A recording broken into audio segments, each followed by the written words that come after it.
छत्तीसगढ़ लोक सेवा आयोग ने पीएससी पेपर के परिणाम घोषित किए। राजनांदगांव में पीएससी पेपर देकर पास होकर के एक युवक का डीएसपी पद के लिए चयन हुआ। खास बात यह है कि जिस पुत्र का चयन डीएसपी पद के लिए हुआ है वो कुटुंब न्यायालय में सहायक ग्रेड 3 के पद पर है और पिता नगर सेना में जिला न्यायालय के जज का सुरक्षा कर्मी।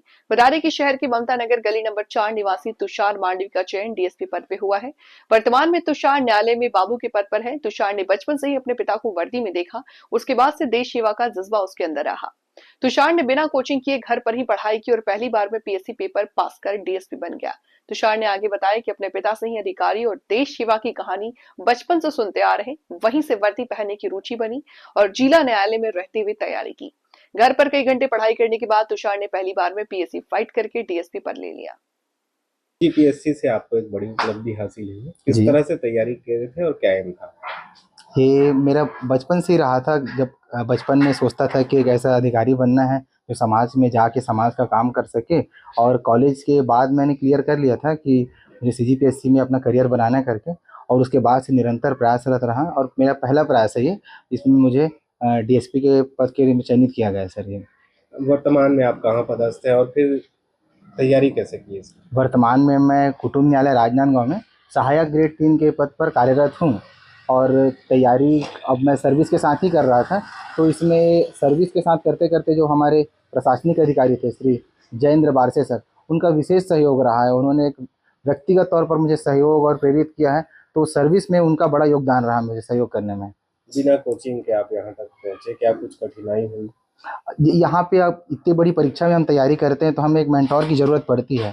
तो अपने पास अगर कोई अच्छा मेंटोर है जो हमें गाइड कर सके तो हम बिल्कुल उनसे मेंटोर लेते हुए, जहाँ डाउट है करते हुए, क्योंकि डाउट आते हैं बहुत सारे, तो क्लियर करते हुए तैयारी करिए, होता है सर। फिर इसके बाद इस सेवा में जाने के लिए कैसा प्रेरणा कैसे मिली आपको? जैसे कि हमारे पिताजी खुद एक यूनिफॉर्म जॉब में है, नगर सैनिक के पद पर है, और उनसे बचपन से अधिकारियों के बारे में प्रेरणा की कहानी सुनते थे, तो कहीं ना कहीं रुचि शुरू से बन गई थी।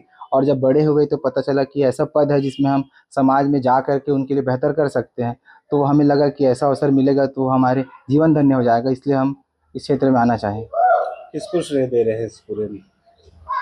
ये अब इतनी बड़ी उपलब्धि है तो सबसे पहले तो माता पिता, हमारे गुरुजन हैं, और जो हमारे वेल विशर है, सभी को बहुत बहुत धन्यवाद कि उनका प्यार था। और इस बड़ी उपलब्धि में हर व्यक्ति का योगदान है मेरे हिसाब से, तो क्योंकि छोटी चीज़ भले मिल जाएगी, बड़ी चीज़ों को बनने में बहुत समय लगता है और हर व्यक्ति का योगदान रहता है इसमें।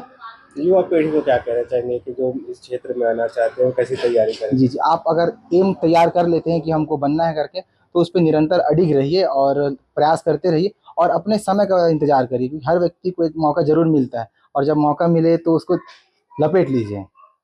जी सीजीपीएससी में आपके पुत्र को बड़ी उपलब्धि मिली है, कैसा शुरू से उनका सपना रहा और यहाँ तक पहुँचने में क्या कुछ कठिनाई देखे आप? सबसे पहली बात तो मैं अपने इष्ट देव को प्रणाम करता हूँ। उसके बाद सीजीपीएससी की बात है तो मेरे बच्चा शुरू से मेधावी रहा है पढ़ाई में भी, और उसका सपना था। जब मैं सैनिक के पद में ड्यूटी में हूँ तो कलेक्टर ऑफिस, एसपी ऑफिस, थाना, सभी जगह ड्यूटी में जाते थे, तो इसके बारे में बताता था मैं अपने ड्यूटी के बारे में। तो उसको इसी बात को उसको अंदाज हुआ कि नहीं पापा से सब चीज़ सुविधा मिलती है। एसपी साहब को कार्यालय में ड्यूटी किया हूँ मैं, बसंतपुर कोतवाली, यहाँ सब ड्यूटी किया हूँ, तो बताता था अपने ड्यूटी के बारे में। तो उसको लगा कि वर्दी ही मतलब एक ऐसा विभाग है जिसमें मान सम्मान ज़्यादा मिलता है। मेरे पापा ही छोटे से पद में इसको इतना बड़ा सम्मान मिलता है, कहीं कोई दिक्कत नहीं होती। तो इसी सोच के ये लड़का पुलिस विभाग का सौंपा है, सोचा है।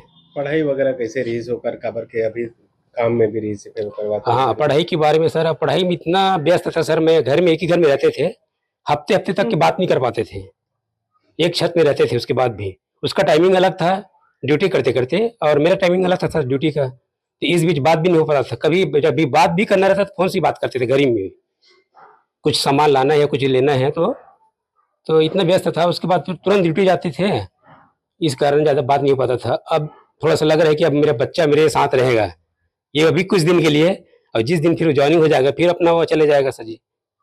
आपके नाम बताओ। रोहित मंडावी।